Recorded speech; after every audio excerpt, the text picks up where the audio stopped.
오늘 우리에게 주시는 하나님의 말씀입니다. 이스라엘이 요셉의 아들들을 보고 이르되 이들은 누구냐? 요셉이 그의 아버지에게 아뢰되 이는 하나님이 여기서 내게 주신 아들들이니이다. 아버지가 이르되 그들을 데리고 내 앞으로 나아오라. 내가 그들에게 축복하리라. 이스라엘의 눈이 나이로 말미암아 어두워서 보지 못하더라.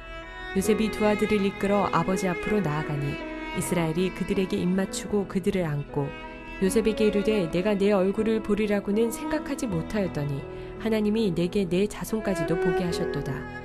요셉이 아버지의 무릎 사이에서 두 아들을 물러나게 하고 땅에 엎드려 절하고 오른손으로는 에브라임을 이스라엘의 왼손을 향하게 하고 왼손으로는 므낫세를 이스라엘의 오른손을 향하게 하여 이끌어 그에게 가까이 나아가매 이스라엘이 오른손을 펴서 차남 에브라임의 머리에 얹고 왼손을 펴서 므낫세의 머리에 얹으니 므낫세는 장자라도 팔을 엇바꾸어 얹었더라.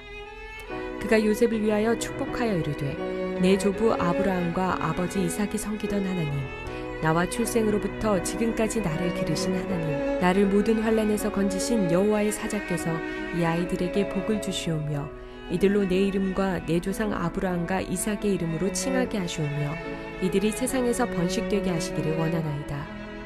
요셉이 그 아버지가 오른손을 에브라임의 머리에 얹은 것을 보고 기뻐하지 아니하여 아버지의 손을 들어 에브라임의 머리에서 므낫세의 머리로 옮기고자 하여 그의 아버지에게 이르되 아버지여 그리 마옵소서.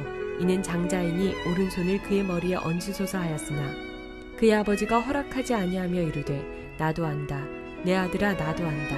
그도 한 족속이 되며 그도 크게 되려니와 그의 아우가 그보다 큰 자가 되고 그의 자손이 여러 민족을 이루리라 하고 그날에 그들에게 축복하여 이르되 이스라엘이 너로 말미암아 축복하기를 하나님이 내게 에브라임 같고 므낫세 같게 하시리라 하며 에브라임을 므낫세보다 앞세웠더라. 이스라엘이 요셉에게 또 이르되 나는 죽으나 하나님이 너희와 함께 계시사 너희를 인도하여 너희 조상의 땅으로 돌아가게 하시려니와 내가 내게 내 형제보다 세겜 땅을 더 주었나니 이는 내가 내 칼과 활로 아모리 족속의 손에서 빼앗은 것이니라.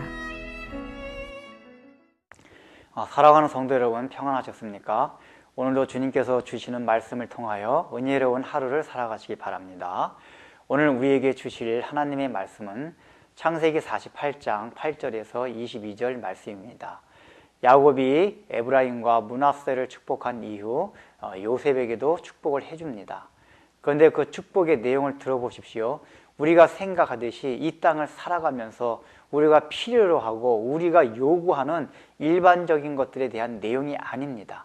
지금 그 축복을 해주는 내용 가운데서도 하나님의 언약에 관한 것입니다. 이 요셉의 생애를 통하여 그 자기들의 조상과 자기에게 하신 그 하나님의 약속이, 하나님의 말씀이 이루어질 것을 지금 요셉을 통해 축복해주면서 그것을 말해주고 있습니다. 이것은 우리가 늘 생각하듯이 하나님께 축복을 받으면은 우리가 이 땅에서 번성하고 살아가는 그것을 생각하는데 하나님의 뜻은 그것이 아니라 우리의 삶을 통하여 우리의 생애를 통하여 하나님의 약속, 하나님의 말씀이 이루어지게 해달라는 그것이 바로 하나님께서 우리에게 주시고자 하는 축복이라는 것을 말하고 있는 것입니다. 때문에 우리가 늘 하나님 앞에 축복을 구할 때에도 늘 하나님의 언약의 관점에서 하나님이 우리의 삶을 통해서 하나님의 뜻과 하나님의 말씀이 어떻게 이루어질 것인가 그것을 생각하면서 하나님 앞에 축복을 구하는 것입니다. 그 다음에 지금 야곱이 요셉에게 축복을 해주면서 그 축복의 주체가 누굽니까? 객체는 요셉이지만 주체는 그 조상들의 하나님, 즉 아브라함의 하나님, 그 다음에 이삭의 하나님, 자기 자신, 즉 야곱의 하나님을 주체로 해서 축복을 해주고 있습니다. 우리가 흔히 기독교의 하나님을 말할 때 그렇게 아브라함의 하나님, 이삭의 하나님, 야곱의 하나님이라고 명명하기도 합니다. 왜 그렇습니까? 바로 그 세 사람의 이름을 통해서 나타난 하나님이 우리 기독교에서 말하는 하나님의 속성과 특징을 가장 잘 드러내기 때문입니다. 아브라함의 하나님이라는 것이 누굽니까? 아브라함이 하나님을 전혀 알지 못했을 때에 그의 의지와는 상관없이 갈대아 우르에서 이끌어내어서 가나안 땅으로 이끌어내셨던 분입니다. 바로 그 말씀을 듣고 또 아브라함은 자기의 갈 바를 전혀 알지 못하고 하나님 말씀에 즉시 순종해서 떠났습니다. 바로 그런 걸 통해서 맺어진 관계가 아브람과 하나님의 관계입니다. 우리가 바로 요셉이 그 약속을 받고 축복을 받을 때에 그 아브람의 하나님을 생각한 것입니다. 우리를 선택하신 하나님, 또 우리가 선택받아서 우리가 부르심을 받았을 때에 즉각적으로 순종했던 그 언약관계에 있었던 그 하나님을 생각하라는 것입니다. 두 번째는 이삭의 하나님입니다. 이삭의 하나님은 참으로 이삭이 아브람이 하나님의 명령을 받고 그를 죽이려고 하였을 때에 하나님께서는 미리 짐승을 준비하셔서 그를 살려내셨습니다. 바로 이것을 통해서 예수 그리스도를 하나님께서는 보여주셨습니다. 하나님께서는 바로 예수 그리스도가 이 땅에 오셔서 우리 대신 죽을 것을 이삭을 통해서 보여주셨습니다. 그래서 특별히 이삭의 삶은 족장 가운데서도 비교적 평탄함을 살아갔습니다. 왜 그가 평탄함을 살아갔냐면 예수 그리스도를 통해서 그가 찔리고 그가 십자가를 짐으로 인해서 우리에게 평안하고 우리가 이 땅에서 바로 하나님 앞에 복된 삶을 살아갈 것을 보여주시기 때문에 이삭이 비교적 아브람과 야곱에 비해서는 평탄함을 살아갔습니다. 즉 이삭의 하나님이라는 것은 하나님께서 선택하신 백성을 늘 평안하게 어떤 가운데든지 풍성한 삶으로 이끌어 가신다는 것을 이삭의 삶을 통해서 그 이삭의 하나님을 통해서 보여주신 것입니다. 야곱의 하나님이 누구입니까? 야곱은 가장 성경의 많은 부분을 차지하고 있습니다. 야곱은 가장 교활한 자였습니다. 못된 자였습니다.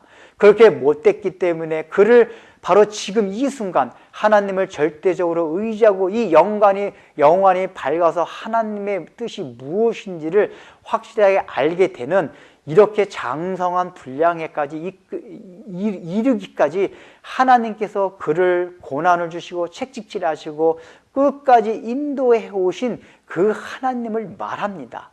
야곱의 하나님을 통해서는 어떤 못된 자라도 또 어떠한 우리가 허물과 우리가 부족함이 있더라도 하나님께서는 반드시 하나님께서 원하시는 그 자리에까지 이끌고 가신다는 것을 보여주십니다. 그것을 위해서 우리의 성도의 삶에는 늘 고난이 따르고 늘 험난한 세월이 우리에게 있다는 것을 야곱의 하나님이 보여주고 있습니다. 바로 아브람과 이삭과 야곱의 하나님, 우리를 선택하고 우리를 늘 풍성하게 하시며 우리를 고난 가운데 이끌어 가면서까지 우리를 하나님이 원하시는 그 자리에 올리시는 그 하나님과 맺은 언약을 바로 요셉의 생애 가운데서 이루게 될 것을 믿고 요셉에게 축복해주고 있는 것입니다. 이것은 오늘날 우리에게 동일합니다. 우리의 삶과 우리의 생애를 통해서 아브람과 이삭과 야곱의 하나님이 나타나고 그 하나님께서 언약하신 그것들이 우리의 삶 가운데 나타날 수 있기를, 우리는 그 통로가 될 수 있기를 우리가 목표로 하면서 그것을 꿈꾸면서 살아가야 한다는 것입니다. 기도하겠습니다. 하나님 아버지, 야곱은 요셉에게 축복을 해주면서 어떤 세상적인 축복을 한 것이 아니라 그의 생애 가운데 그의 조상들에게 하신 언약이 이루어지기를 기도했습니다. 오늘날 우리는 축복을 간구하며 얼마나 우리가 원하는 세상적이고 육신적인 축복들을 간구합니까? 그러나 우리가 늘 하나님의 축복을 생각할 때에 내 생애 가운데 내 삶 가운데 하나님의 뜻과 하나님의 언약이 이루어질 수 있기를 참으로 간구하게 하여 주옵시고, 특별히 아브라함의 하나님, 이삭의 하나님, 야곱의 하나님이 어떠한 하나님이란 것을, 내가 믿는 하나님이 바로 그 하나님이란 것을 늘 생각하며 살아가게 하여 주옵소서. 예수님의 이름으로 기도드립니다. 아멘.